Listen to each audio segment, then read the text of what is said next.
To another edition of the Illinois Green Party series. I am your host, David Rich. We have three very special guests on tonight. I'm very excited about this. Reaching out across the country to Pittsburgh-ish, Pennsylvania, where we have, in order, bottom to right to top, Stacy, my directions, by the way. Stacy, Matt, and Brian. Hello, everyone. Welcome to the Illinois Green Party series. How are you? All at once. Hey, Hello. David. Thanks for having me on. Great to be here. Thanks for having all of us on. Yes, thank you. Yeah. Thank you so much for coming on the show. Seriously, we're really excited about reaching out to other Green Party members or people aligned with the Green Party in one sense or another, sympathetic to it. That's very cool. So why don't we start right away? Because again, these shows just fly by. At the end, we're gonna feel like we haven't talked about anything. Stacy, why don't you real quick tell us about how you got involved in the Green Party in your area or wherever you started? Well, it kind of overlapped with DSA because a lot of the candidates, the DSA, the Democratic Socialist Association, sponsored were obviously registered Greens, not like Democrat, obviously not right wing. So, because it's eco-socialism and about healthcare. So I kind of like got into it through that. And before I radicalized, and I still do, I worked in the polls, because I wanted to get involved in politics, but wasn't able to. So I went like way farther left. But long story short, instead of like just not voting at all, I re-registered Green Party because it made sense. Like I was a Bernie person and then just lost hope after that. So yeah, just basically because it overlapped with ESA and a lot of people were in both. And from like the polls because I didn't want to be registered like a lib or something. Or obviously not the other one. Right. Libertarian. Yeah, no, okay, very cool. Just real quick for the viewers who don't know, the DSA is the Democratic Socialists of America. It is not a political party in the sense where they put out candidates. It is more of a political organization, socio-political economic organization, and it is a great resource for people on the left to look into and to join, I think, because you can be a part of a different political party like the Green Party. I don't think the Libertarians would like it too much, but who knows? There is a Libertarian Socialist caucus in the Libertarian Party, for those who don't know it. But anyway, okay, cool. So Matt, possible. I'll explain that. I can explain that because libertarianism does not mean in the past what it means today. They changed it. It's totally still. Before 1971, with David Nolan, I think his name was, who started the Libertarian Party. To be a libertarian meant to be a libertarian socialist. It literally meant that he hijacked the word and changed the meaning to its exact opposite. It's completely. They do everything and then they're ridiculous. The right anyway, wing. It's ridiculous. They Sorry. do everything and Matt, go ahead. Tell us about your trek to the Green Party. Sure. Yeah, I joined the Green Party in 2020, in late summer of 2020. So I've been with them for a couple of years now.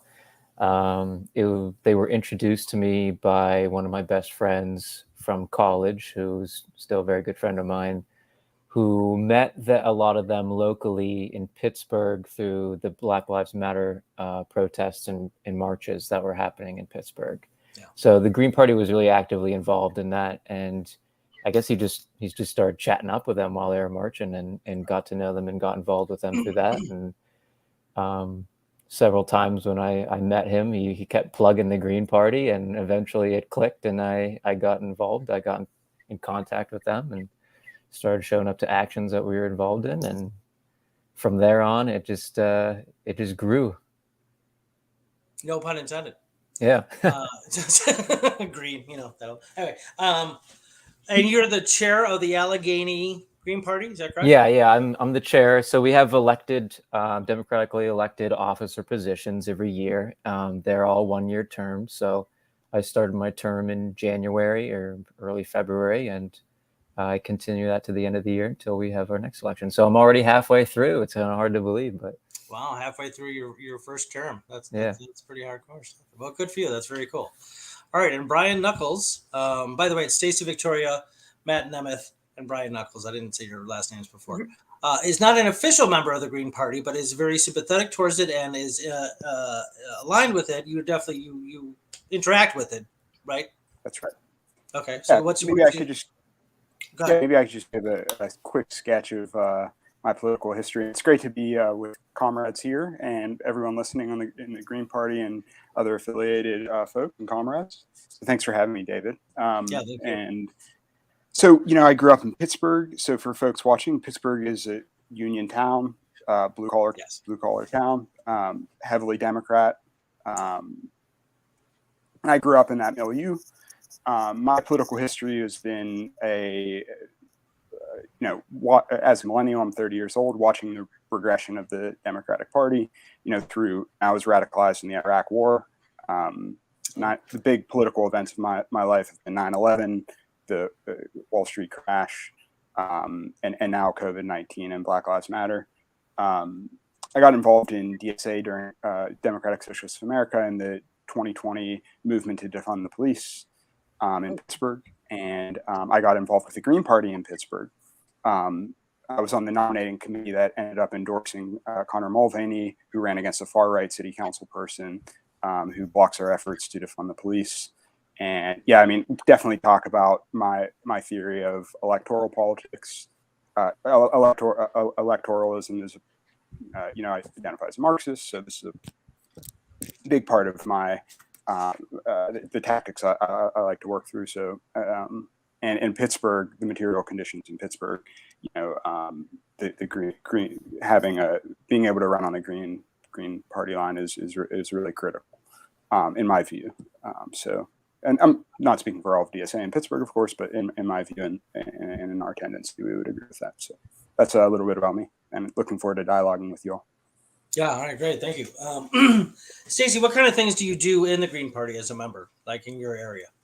The last thing, actually, I was with Matt and also this other guy Jay that's like everywhere somehow. I'm surprised he's not here right now. But like, we were petitioning to get one local candidate, not that we can vote for, but they're in Penn Hills, which is a county and it's like a little area of Pittsburgh. That we were trying to get her on the ballot, and Penn Hills. Ara, is that how you say her name? Her name's Zara Livingston. Yeah, Zara Livingston. She's running for State House, Pennsylvania. Young State nurse. House. And she's all about like mental health access and healthcare access.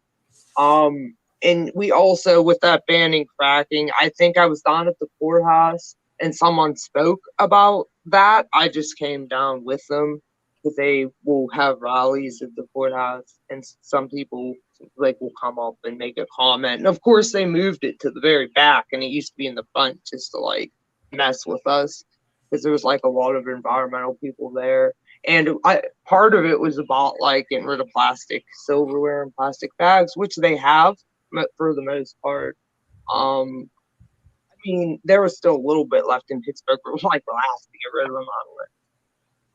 So like there's that, and then like also there was overlappage, or they just like I'm trying to think, like with the Eco-Socialism Committee and DSA heavily overlaps with Green Party. That's the most recent things I can think of, but they all like it kind of blurs together. Because there's like an Eco-Socialism Committee in DSA, and then there's the Green Party, and then like half of them belong to both, and then there's elections of pressure, which obviously endorses Green candidates. Oh yeah, and for the petition, there's like 3 statewide, which is the exciting part, like a vote for those people, like to get Greens on the ballot. And I guess we need like 5,000 signatures. I don't know if that's right, but like a lot. For the local candidates are, I think it was more like less than 1,000. I don't know. I'm just learning about a lot of that stuff.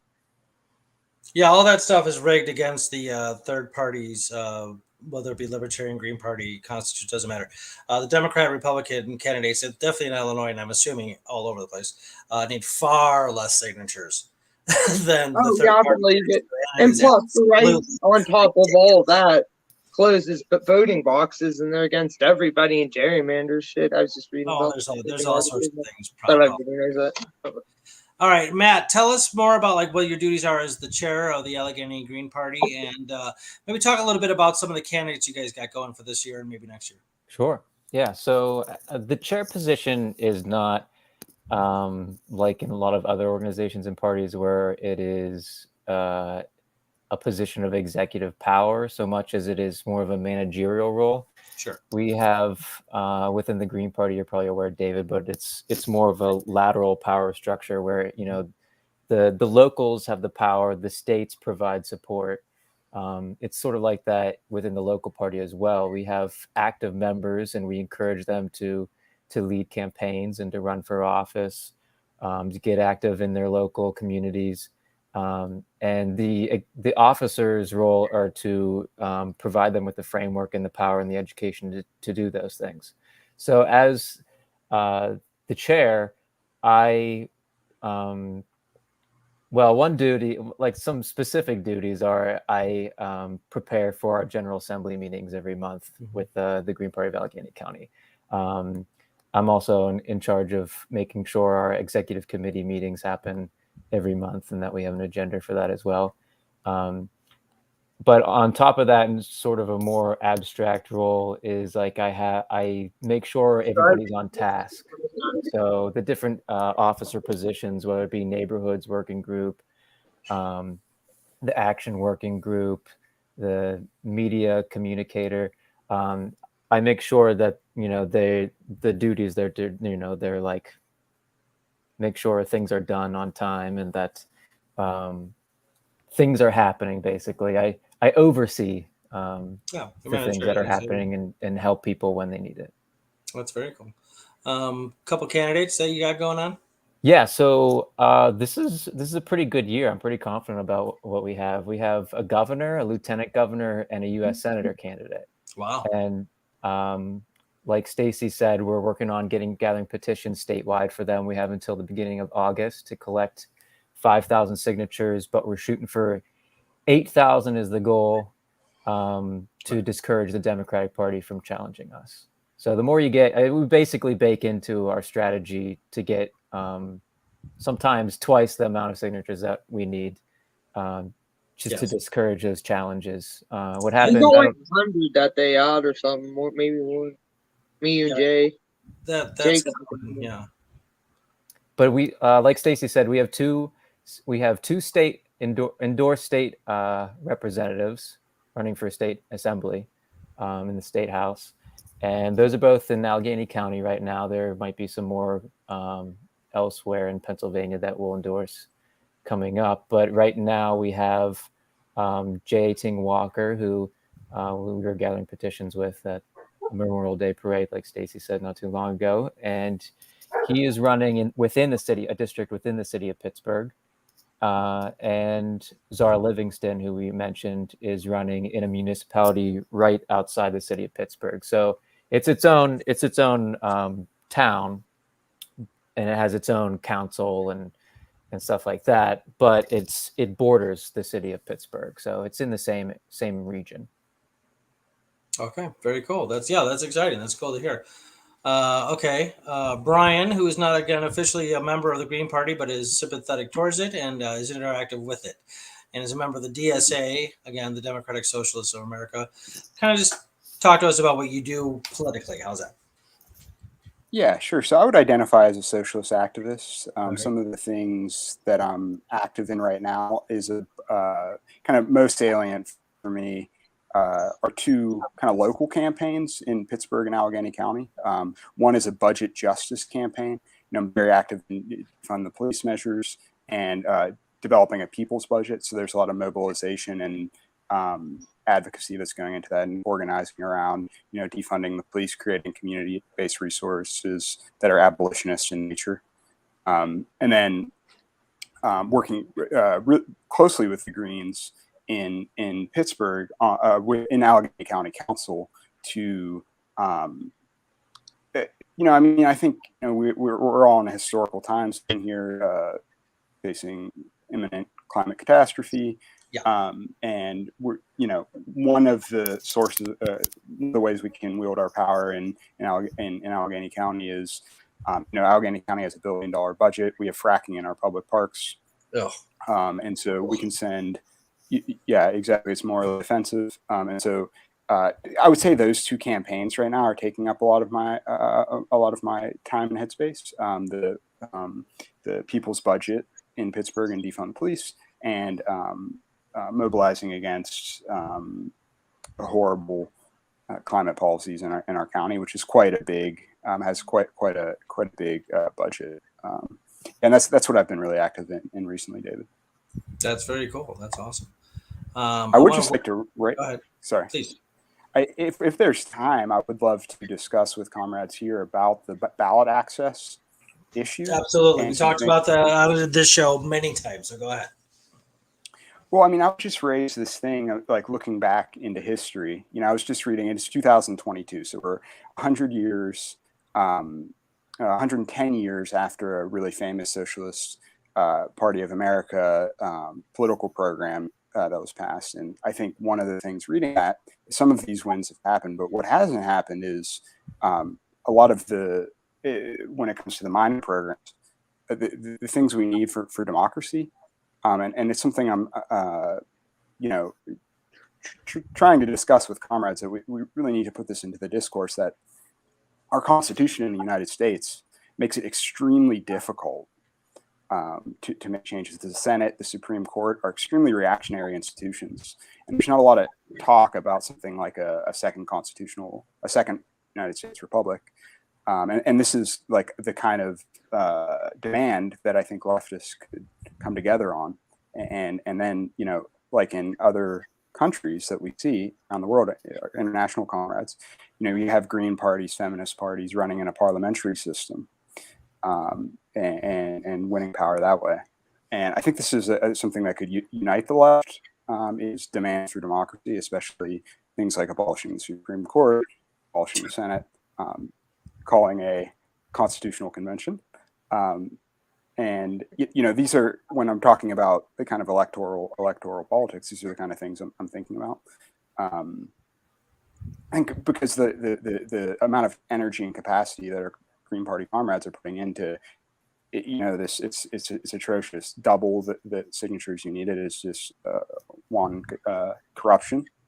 Yeah, it's pretty stupid. Yeah, and so I wanted to rant on that, David. So thanks for giving. No, that's great. No, that's pretty cool. I was just daydreaming today about taking the Constitution. I never even knew that about the signatures. That's crazy. I never really thought about it, but I never did it for other than Greens. But that's crazy. I mean, I'm not surprised, but I just never knew that. Yeah, everybody who thinks that the Democratic Party is the good guys, nope. They're just like the lesser of the evil or something. Yeah, no, like capitalism, so they are bad. Yeah, so let's talk about capitalism for a second, because obviously the Green Party is, I don't know what it is, 10-party platforms, if you're going to actually be able to like deduce that it's a leftist party. Well, it does have equality and feminism in it, so okay.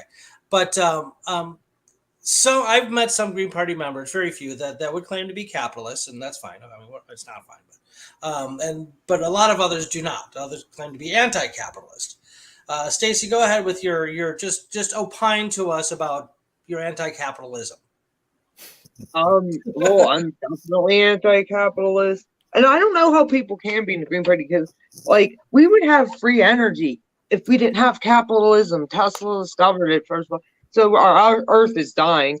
Capitalism basically just allows every problem to exist, whether it's like systemic racism, war, because that's just a money market. Giving 25% of our budget to the stupid cops, and they can't do things like feed people. People don't have places to live, and people are getting shot by these bullies, whether it's a cop or like in a war, and it's all about money, and like it just instills it's just, we're killing each other more. People can't eat.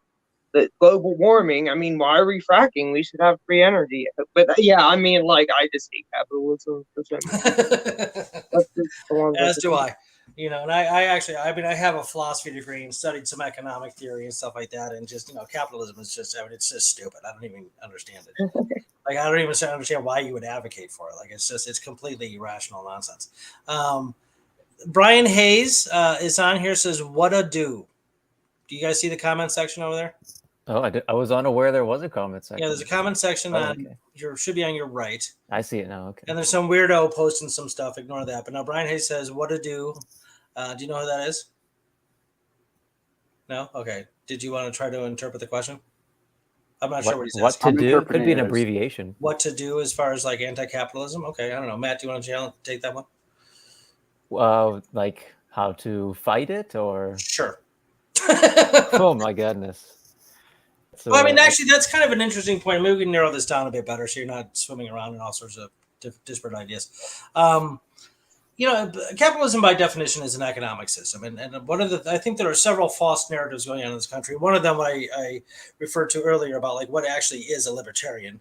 Traditionally, for like 350 years before this Nolan dude, it meant something totally different than what it means now. And the rest of the world seems to know that. And like our people over here, they mock us from across the globe because we're so stupid concerning libertarianism. Anyway, you should know whenever Noam Chomsky mentions the Libertarian Party, you'll see him snicker every time, because he knows it's just ridiculous. But capitalism is, a lot of everybody thinks that it merely means free market. And we could talk about free market in a little bit, but there is such a thing as free market socialism. And we can talk about that a little bit too. Capitalism is an economic system that necessarily includes the private ownership of capital. That's where it gets its name from. So when you have like a single, and this was what Marx was attacking the most, and all the consequences of this is just the single or very few people owning the means of production, and the laborers not owning their own labor. That's not okay. That's what he was attacking. That is still how I personally identify capitalism when I think about it. But Matt, go ahead. I mean, if you want to talk about free market capitalism, that's fine, because that tends to be the consensus nowadays, even though it's not accurate. I saw a weird thing on my phone and I was trying to clear it. That's okay. You're fine. Matt, go ahead. Sorry. Yeah, so I'm 29, and my whole life through the public education system, and even to a great deal in college, was learning how great our society through capitalism is. So I have been propagandized basically not to question our economic system most of my life. And it was only until, I don't even know if I want to say college, but definitely later in my adult life, that I started to learn other perspectives and criticisms for capitalism, and realized that it's not quite exactly what the public education system and our government and our economic leaders make it out to be. That is true.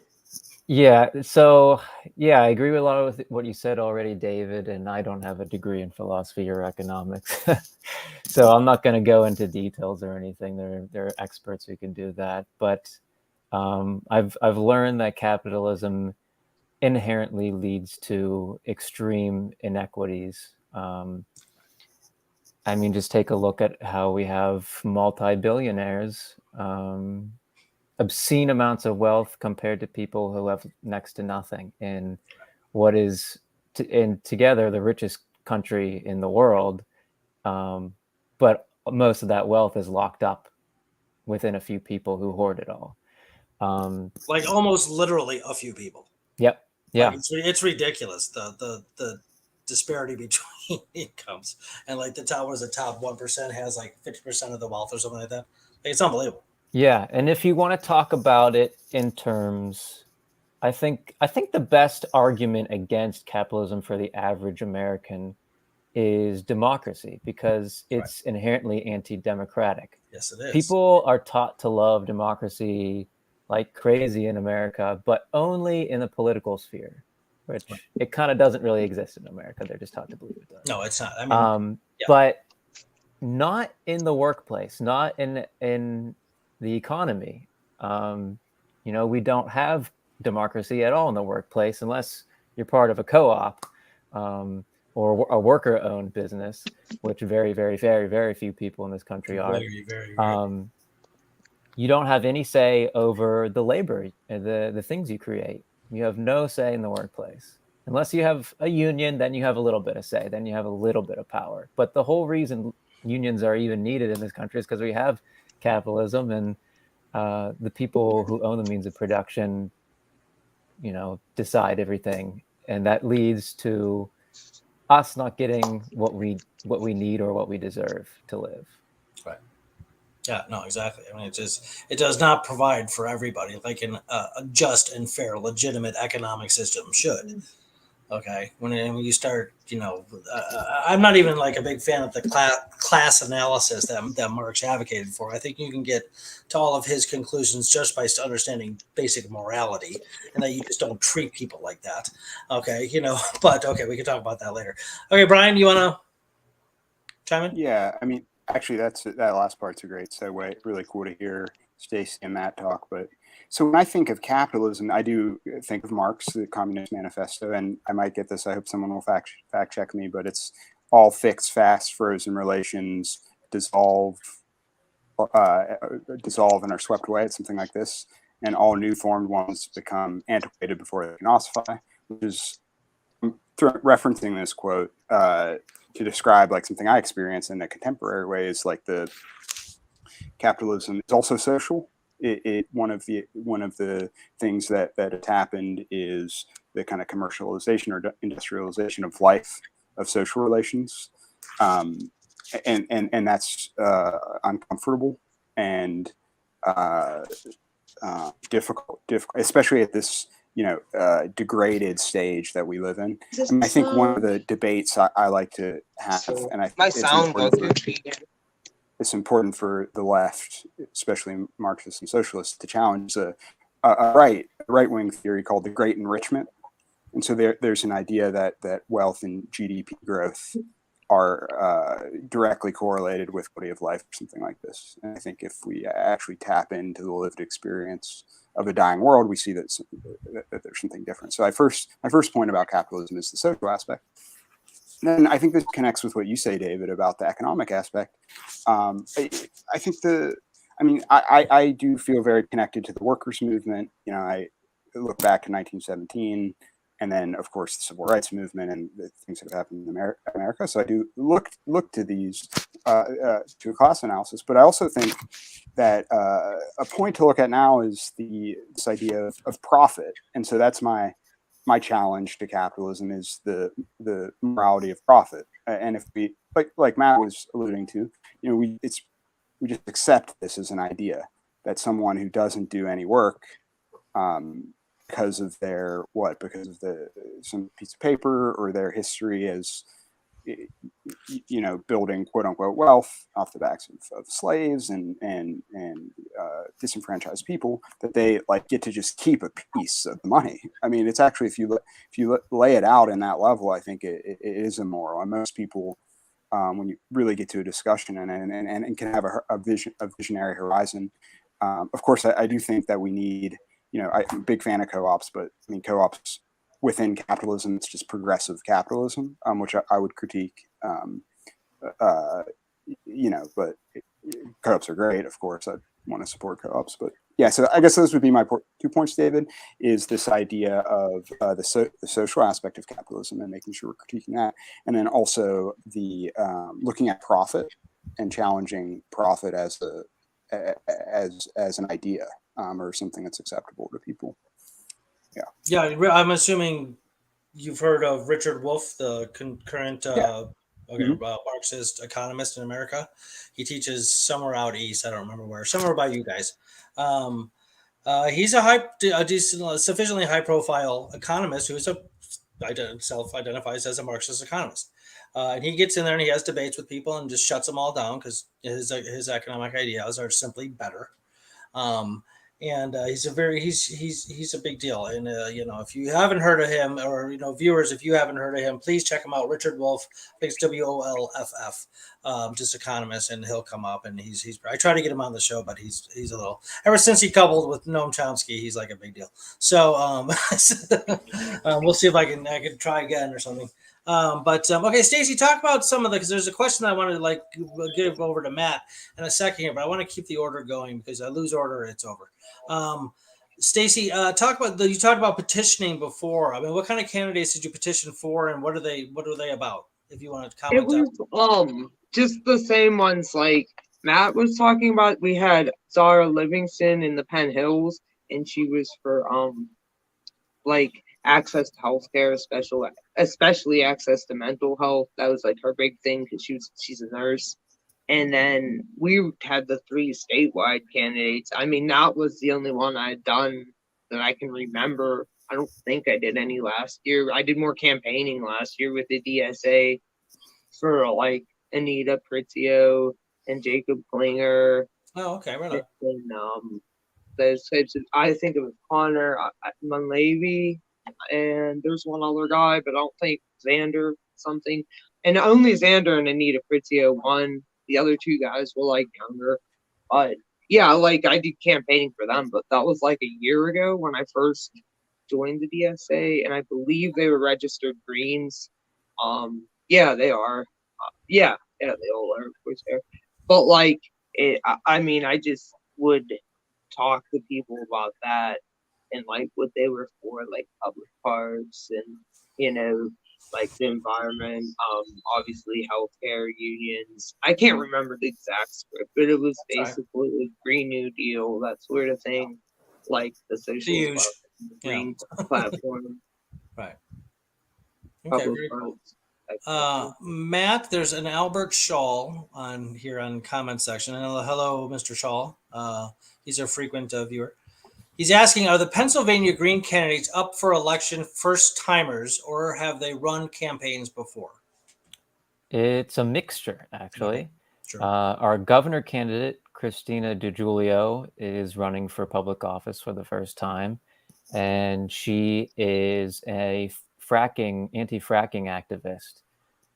She is involved with a lot of organizations and campaigns in the eastern part of the state, particularly protesting pipeline construction. She was actually arrested last fall, I believe it was, protesting pipeline construction in the eastern part of the state. And our lieutenant governor who's running with her has run for office before. He has run multiple times for state house. He is a bit north of us in Butler County, which is just north of Allegheny County, and so the western part of the state. So he's run for state house a few times, and he's actually the mayor of his borough, Cherry Valley. He was on that municipality's council for probably as long as I've been alive, maybe even more. And recently he was appointed to be mayor. So he's a Green mayor. Isn't that cool? That's very cool. We have one of those in Illinois. Galesburg, Illinois. We have a Green Party mayor. Sweet. Yeah. Yeah. And then our local state house candidates, J. Ting Walker, who's very, very active, has been active in the local Allegheny Green Party and has played a huge role in the growth of our organization just in the last few years, and is the co-chair of the Pennsylvania Green Party. He has run twice for state house in his district, so this is his third time running, but he has basically some different goals that I think are really good this year. Instead of focusing on trying to win or trying to get a few more percentage points, he's focusing on building relationships, building organization, a movement of people. So reaching out to residents in his district, getting them involved in the Green Party. We have a plan to build neighborhood groups that is in early stages. So sort of this participatory democracy, I guess it's a pillar. Participatory democracy or grassroots democracy is one of our 4 pillars in the Green Party. And it's our first platform position. Yep. Mm-hmm. Yeah, very important to the Green Party. And so in that vein, we're trying to build neighborhood groups. So reach out to Greens we already have that are in specific neighborhoods in Allegheny County, and have them reach out to their neighbors, their friends, and start to build eventually independent little groups, little neighborhood groups that can operate on their own, that can address issues just very like a hyper local level in their neighborhoods, sort of build some power, some influence, and make their opinions heard within their own neighborhood and municipal governments. How is that effective down there? The canvassing, going door to door and going on the public and talking to people. Yeah, so last fall we sort of did it for the first time in a larger capacity in the South Hills neighborhoods of Pittsburgh for our city council campaign for Connor Mulvaney that Brian mentioned that he was involved in and Stacy volunteered for. Actually, Connor was the person who introduced me to the Green Party. He's my friend he's been my friend for like 8 or 9 years now.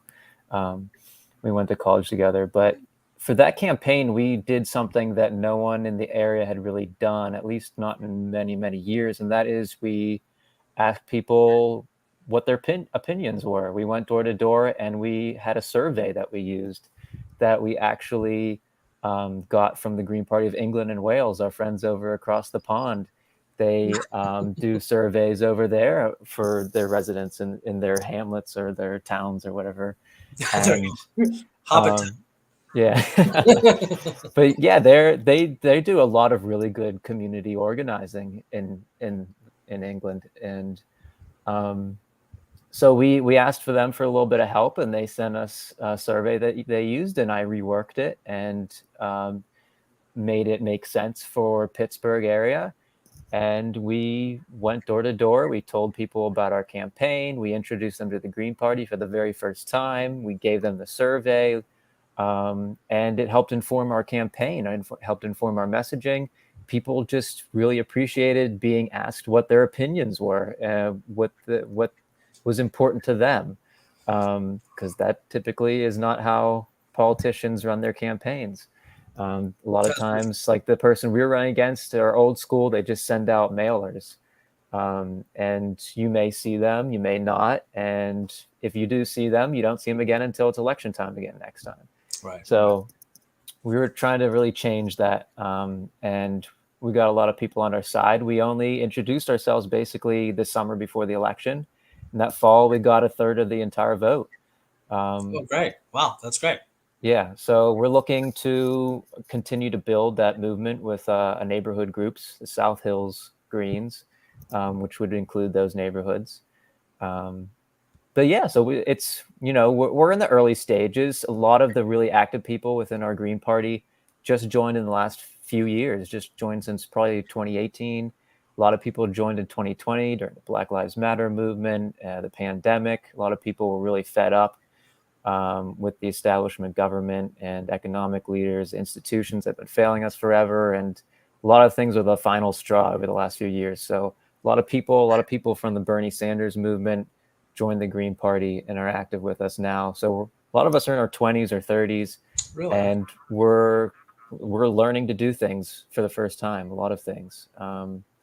We're building that sort of institutional knowledge and how to run campaigns, whether they be electoral or issue-based, how to build movements at a community level. That's awesome. That is very cool. Oh, we lost Brian. It was his turn. Uh-oh. We lost Stacy too. Okay, well, then I'll just, let's see. Albert asked or made a comment, really. There he is. I can talk about fracking, Albert, if you want to talk about fracking Okay. at all. Lost him for a second. Yeah, we're going to talk about fracking in a moment. But Brian, do you get any pushback being a DSA member, and like how is it received amongst in the community down there? Like when you're out there protesting, petitioning, whatever it is you're doing, and like how are you received? Do you think? As a DSA member, or as a DSA member, and in line with the GP2, both. Okay, so but specifically how like our neighbors are talking with us. Sure. Right. Yes. Yeah. Yeah. I honestly don't get a ton of pushback. I mean, we're doing in DSA, we're doing a deep canvassing project, which I think goes to what Matt was saying, which is less campaign based and more getting to know people. I found that process and what their interests are, and I've been using rhetoric tonight. There's a lot of things we're interested in, but capitalism and liberalism is failing. In Pittsburgh, I don't know if we have bridges collapsing, buses falling into sinkholes, and garbage trucks exploding and shutting down bridges. So I mean, so basic infrastructure is crumbling. We have some of the most toxic air in the entire country. And so, there are concerns that people have, and that can really inform our goal to seek power and to help people. So I think people, as I'm interfacing with folks in the community, it's often, learning things that are concerning people, how our kind of social infrastructure is crumbling. And I think that is obviously unfortunate. But I would say that, we don't get, like, I'm a socialist, and if people ask me, I say I'm a socialist. I haven't had people say, I mean, outside of like some people in my family, I haven't had people push back on me. It's mostly having conversations about how we can create a better city and a more just world. Do you think that gets to what you're asking, David? I can clarify anything. No, you're answering it perfectly. Cool. Yeah, no, for sure. Stacy, what about you? I mean, because you're obviously active in the party, and you're up, like you said, you've been petitioned like a year ago, petition and stuff like that. Do you get any pushback from people, even if it's people in your? Yeah, I mean, the expectation's higher of getting pushback from your family than it is from a perfect stranger. Usually people just say they're not interested, or like that's the main thing. Like, if people actually start to engage and talk, no, not really. I mean, maybe a little bit of friendly debate, but not really. I mean, it's more like people that just automatically go no, then some like a little bit, but not. I mean, if people are talking and interested, they'll listen, and I'll listen. You know what I mean? Like, if they're gonna be like Jagos, that's a bit big word, but they'll just be like, "Oh, I'm not into politics," or "I don't think so," or "I support this guy already." And even then, they're not always mean. They're just like, well, "That's who I vote for." Like when you're calling with campaigning, or like some petition, just because they already like someone else. Like, I mean, they're not mean. I mean, I'm just I wouldn't have to be, but like they're not like mean about it. They're just not interested. But I mean, these are usually older people that are more conservative. I mean, not all the time, but like, yeah, I mean, once people start talking, they will talk, especially, if you listen to them and ask them and let them ask you stuff, if they're going to like give you pushback, usually it's not, they're not going to talk to you at all. I mean, they might like ask questions and criticism. That's cool. But like, it's nothing like mean usually. They don't punch you in your face if you say something about being a leftist or anything. They don't call you a commie pinko and want to like. No. They're like the most times gonna say it's already endorsed this candidate, or they're not interested. Like if they like or that on a totally different page, it's like I'm not, or I endorse so or like vote for whatever. Right. Oh, that's interesting, and maybe living in a city is one of the reasons why you're not experiencing as much pushback. If I bring it up around here, then I get. Oh well, yeah, torches and torches. But I don't. Or even in the country. Yeah, no. But the more rural you get, the more right wing it gets, and I mean, yeah, like in other places, definitely. Like I don't even open my mouth about politics. Like if it's in the middle of nowhere, or like down south, not to like say they're all Republicans, but like I would never like here. I don't care, even if someone that isn't voting here. It's mostly like libs and progressives in Pittsburgh, which I mean it. But like down south, a lot of places, like when I visit my in-laws in Florida, they're like all Republicans on it. Like and again, there's still a lot of false narratives too concerning just that. This sort of like the understanding of what counts as liberal, what counts as leftist. Yeah. I mean, it just feels more like you can say more in a city versus somewhere more like maybe old-fashioned. I don't know, lack of better words. Certain, but I know everybody here. If I just walk to visit, like go to visit someone, I don't even know what I can and can't say in a certain way. They're not my neighbors. I don't live down there. I live up here, so I know what I can say or not get away with, but like without being like again, shot in the face or something. So okay, I'm gonna have to just try to keep order, but I'm gonna go to Matt real quick because Albert asked a question. I made a comment. When I think of Pennsylvania, do not think of fracking. I got some homework to do and boo the New York Rangers for knocking out the Penguins. That's a hockey reference. When it went off, I saw something about the Penguins come up, and I accidentally clicked out of my screen. Back. That's a hockey reference. I love sports, but not a big fan of hockey. Anyway, Matt, do you want to talk about the fracking thing? Yeah, I'm just trying to think of where to start. So, fracking in Pennsylvania. Pennsylvania is like the second most heavily fracked state in the country, right Oh, behind wow. Texas. We're the biggest producer of natural gas in the country. It's huge here, and we have a geologic deposit below our feet called the Marcellus Shale. Marcellus Shale reaches a bit into New York, West Virginia, and maybe a little bit of Ohio, but a lot of it is in Pennsylvania, the southwest corner of Pennsylvania, and then it arcs up into the north and the northeast of Pennsylvania. And so there are tens of thousands of fracking well pads that run along the Marcellus Shale. Many thousands. Wow. Many of them are active. Many of them are abandoned and leaking methane into the atmosphere. So it is a major issue. If you don't live in the city or a major municipality, odds are you get your water from in the ground from a well.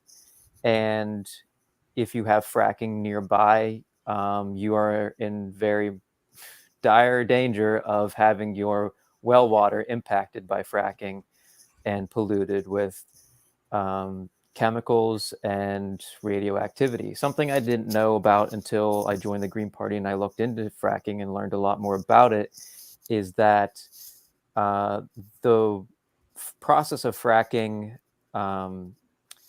brings up radioactive material because there are naturally occurring radioactive materials deep below our feet in the Marcellus Shale. And when you pump in immense amounts of water, fracking is very unsustainable in that it requires immense amounts of water to shoot into the ground, high pressured water, sand, and toxic chemicals, a laundry list of which private companies do not have to and do not disclose to the public, thanks to very weak laws and regulations. But we know some of the chemicals because of what has been studied based on water that has been impacted by fracking. So carcinogenic chemicals like benzene and manganese and toluene are found in people's water. And there are communities in Pennsylvania that have been without water for a decade or more, over 10 years actually, Holy cow. because fracking really kicked off around 2008, 2009, 2010 in Pennsylvania. Really grew in like 2010, 2011. And so there are communities that have to drive out of town 20 miles to another town just to get gallons of water, to bring back for drinking, for bathing, stuff like that. That's a snapshot of how terrible fracking has had of an impact on people's lives. The radioactivity and the carcinogenic chemicals put people at higher risk for developing cancer. Obviously, leaking methane to the atmosphere is not good. It's one of the most potent greenhouse gases. So a lot of issues with fracking. There's also the issue of disposing of the immense amount of waste created by fracking process, wastewater, which is called in the industry brine. It's not really salty water. It's a mixture of water and radioactive chemicals. You don't want to soak your turkey in it. No, it's not something you want to soak your turkey in. You don't want to dip your toes in it. It's not gonna be good.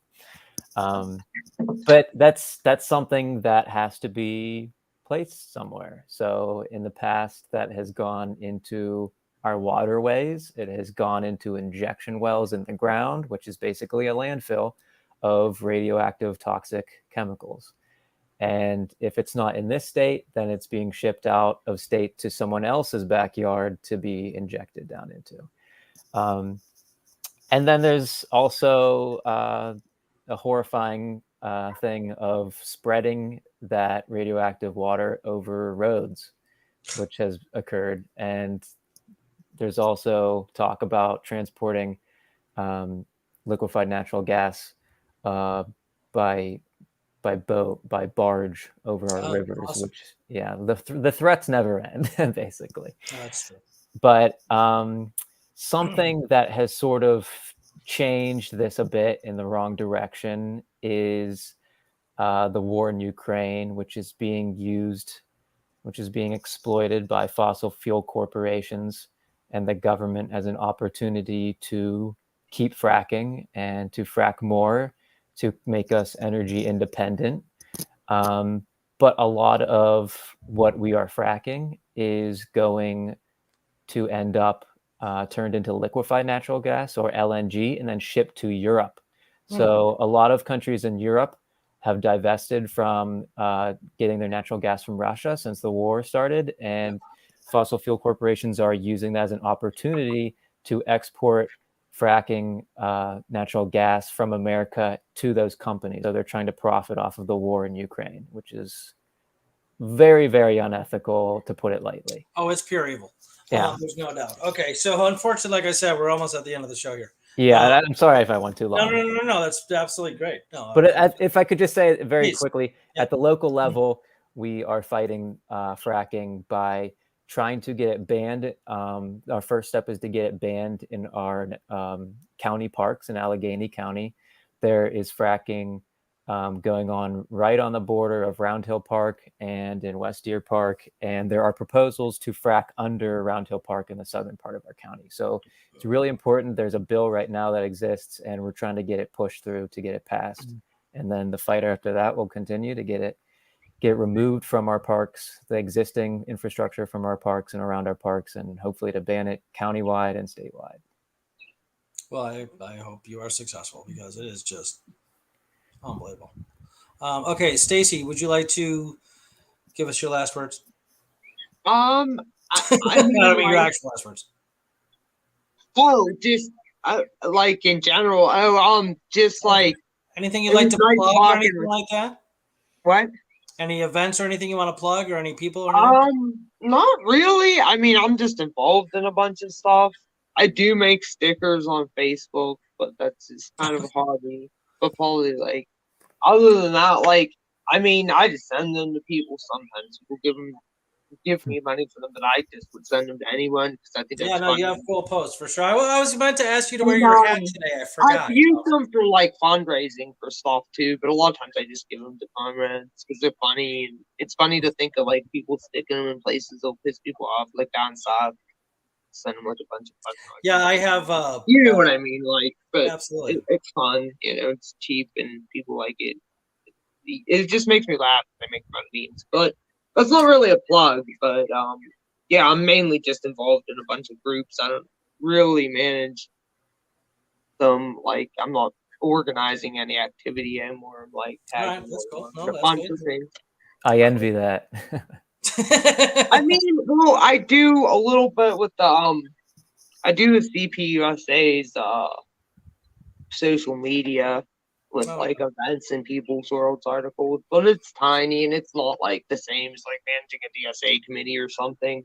But no, I'm just like have a bunch of little like projects everywhere, and I kind of just right on. All right, Brian, you want to plug something? I think, right? Well, I definitely want to speak to what I'll plug an idea in a second. I'll plug a big idea, but definitely what Matt was saying, you know, there's a coalition of leftists in Pittsburgh, including Green Party, Sunrise, DSA, working today in fracking in the public parks, working with some of our allies on city council that we've endorsed, Anita Percio and other progressive county council members. But I want to speak to an idea, which I'll plug, which just says people who are all of us watching this or in some way have a vision of a better future, and just like looking back to the past and at the people who came before us and have succeeded and failed, and taking those failures and successes and applying that wisdom to our current struggles. I think it's very, very important as late stage capitalism. There's this idea of the end of history that has liquidated the history and cut us off from our ancestry. And I think it's absolutely critical. I mean, in the emancipatory Marxist tradition, we have an idea of the minimum and the maximum program and a transitionary party. I think looking at these ideas and really thinking through them and not going from crisis, we have, our planet is burning, so we're going to have to work in coalitions with people to save the world. Abortion may be illegal in the United States. There's crisis after crisis, and we need to respond to them. But I think we also need to keep ideas like the dictatorship of the proletariat and the transitionary period in mind, and keep that emancipatory vision alive. And so that's what I'll plug. I'll plug the dictatorship of the proletariat, and we'll try not to lose hope. I love that. Okay, cool. That's very cool. I love that. All right, Matt, what do you got? This coming weekend, June 10th to the 13th, is going to be one of the biggest climate action rallies, festivals, action event, whatever, in Pennsylvania. I don't know if ever, but certainly in many, many years. And it's called the PA Climate Convergence, and a ton of organizations across the state have been involved in the planning and will be partaking in it. It's happening in Harrisburg, the capital of Pennsylvania, this weekend. I'm heading up Friday. A lot of my green buddies are heading up Friday. Some people are going Saturday. Some people are going Sunday. Sunday, there's going to be a huge march downtown in Harrisburg, all around the capital area. We're going to stop at some key buildings, like the Department of Health and Human Services, the Attorney General's office, Josh Shapiro, who's a pro-fracker. We're going to stop at the Capitol building itself, environmental building.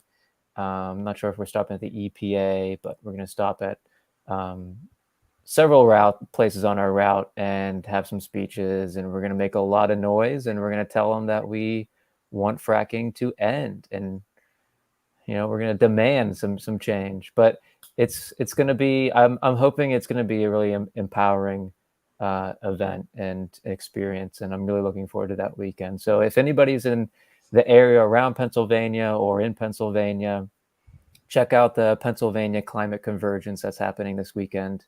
It should be a interesting time. Very cool. That's awesome. Good. That's great. I hope it's effective. I really hope that the people in power will start listening to words and reason, because if they don't do that, then there's a whole nother level to go to. We can't let these people just do this to our planet. It's not okay. Sorry, it's not.